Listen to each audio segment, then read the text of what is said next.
दोस्तों नमस्कार। मैं doctor Pradeep Kumar Singh, senior orthopaedic consultant, आप सभी लोगों का Om Sai ortho and physio centre में स्वागत है। दोस्तों आज मैं बात करूंगा कि थकान जो व्यक्ति को होता है उसको कम करने के लिए कौन कौन सी मुख्य विटामिन्स हैं जो कि हमारे थकान को कम करने में हमारी मदद करता है।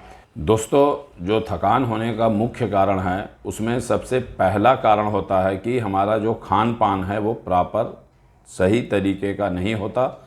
जैसे कि हमारी खान पान अगर बैलेंस डाइट नहीं होगा, इम्प्रॉपर होगा, तो उसमें हमारी कुछ विटामिन्स की डिफिशियंसी हमें हो जाती है।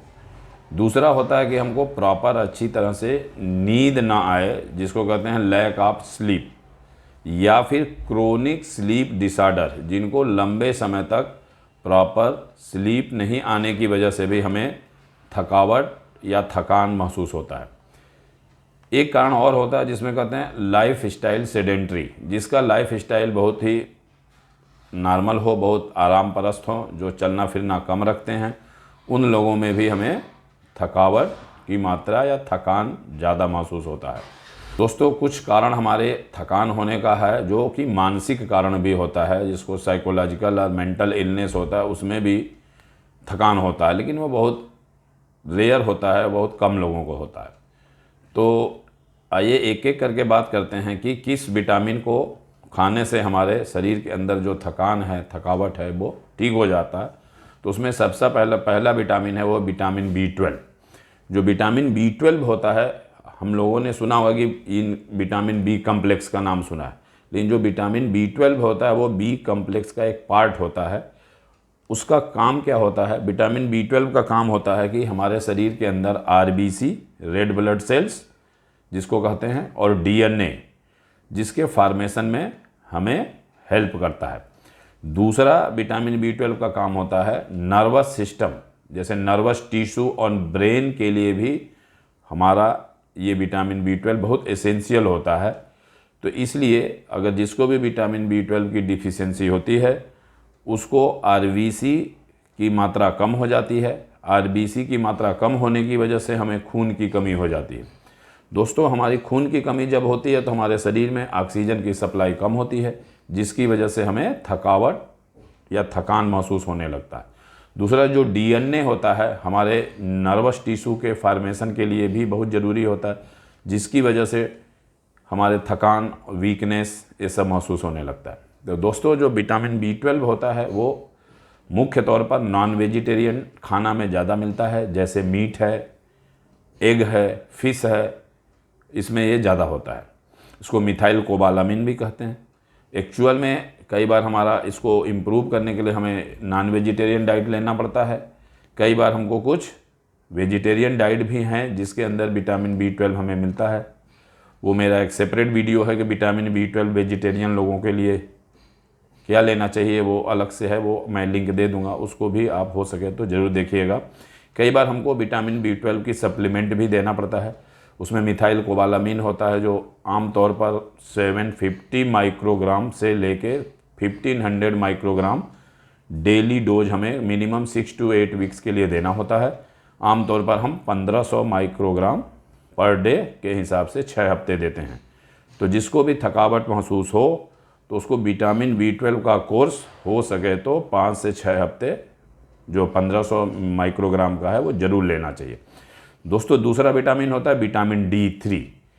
विटामिन D3 जो होता है हमारे कैल्शियम के एब्जॉर्प्शन के लिए बहुत ज़रूरी होता है। जैसे हमारे शरीर के अंदर अगर हम कैल्शियम की हमारी डाइट में मात्रा अगर हमारा प्रॉपर है, लेकिन अगर विटामिन D हमें कम है तो विटामिन D कम होने की वजह से स्पेशली D3 हमारा कैल्शियम का एब्जॉर्प्शन आंतों से नहीं हो पाता, जिसकी वजह से हमें थकावट महसूस होने लगता है, कमज़ोरी महसूस होने लगता है।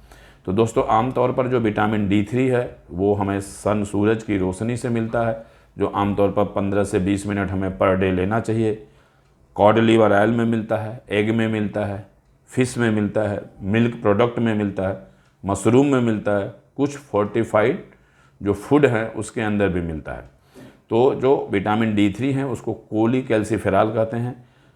इनकी कमी से भी हमें थकावट फैटिगनेस, ये सारे चीज़ें मिलता है। आमतौर पर इसको हम अपने डाइट से जो बताया इससे इम्प्रूव कर सकते हैं। कई बार हमको मेडिसिन के फार्म में भी विटामिन D3 को जो है कोलीकैल्सिफेरॉल का पाउडर भी आता है जो दूध में डाल के पीते हैं, उसका कैप्सूल भी आता है, उसका टैबलेट भी आता है, उसका छोटा शॉट्स सिरप होता है नैनो शॉट्स में, वो भी आता है। तो जो विटामिन D3 है उसको अगर सप्लीमेंट के फार्म में लें तो हमारा नॉर्मली पाउडर आता है कोलीकैल्सिफेरॉल का 60,000 यूनिट 1 कप दूध में, उसको मिला के वीक में 1 बार भी ले सकते हैं, वीक में 2 बार भी ले सकते हैं। कैप्सूल जो होता है वो भी 60,000 यूनिट के नाम से कोलीकैल्सिफेरॉल आता है, बहुत सारे मार्केट में ब्रांड है कोलीकैल्सिफेरॉल 60K।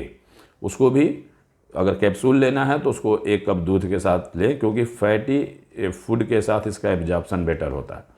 दोस्तों, तीसरा जो मुख्य विटामिन होता है जो हमारी थकावट को कम करता है वो है विटामिन सी। विटामिन सी भी हमें आयरन के एब्जॉर्प्शन के लिए ज़रूरी होता है, और विटामिन सी जो आयरन के एब्जॉर्प्शन जो हमारे शरीर में बढ़ता है जिसकी वजह से उसे हमारे RBC बनाने में मदद होता है, जो कि हमें खून की कमी होने से बचाता है, जिससे हमें थकावट हमें कम होता है। तो विटामिन सी का काम हमारा इम्यूनिटी बूस्ट करना भी है, हमारे स्किन के बालों के हेल्थ में भी ये बहुत हेल्पफुल होता है। इसका अर्ली साइन होता है विटामिन सी की डिफिशियंसी का कि वीकनेस होता है और थकावट, जिसको टायर्डनेस कहते हैं। विटामिन सी हमें ज़्यादा मात्रा में हमें खट्टे फलों में मिलता है, जिसमें सारा सिट्रस फ्रूट है, मौसमी है, संतरा है, नींबू है, आंवला है, कीवी है, पाइनएप्पल है, स्ट्रॉबेरी है। इन सब में विटामिन सी की मात्रा हमें प्रॉपर मात्रा में मिलती है। तो दोस्तों, जिसको भी थकावट महसूस हो उन लोगों को मुख्य तौर पर विटामिन B12, विटामिन D3 और विटामिन सी का अपने डाइट में बढ़ाएं, और हो सके तो थोड़े दिन हम इसका सप्लीमेंट के फार्म में भी, मेडिसिन के फार्म में भी इसको हम ले सकते हैं। तो दोस्तों, यही मुख्य तौर पर हमें थकान को कम करने के लिए यही 3 विटामिन है। मैं आशा करता हूँ कि आप सभी लोग को ये अच्छी तरह से समझ में आ गया होगा, और मेरा ये वीडियो अच्छा लगा हो तो प्लीज़ लाइक और सब्सक्राइब ज़रूर करिएगा। थैंक यू, मिलते हैं अगले वीडियो।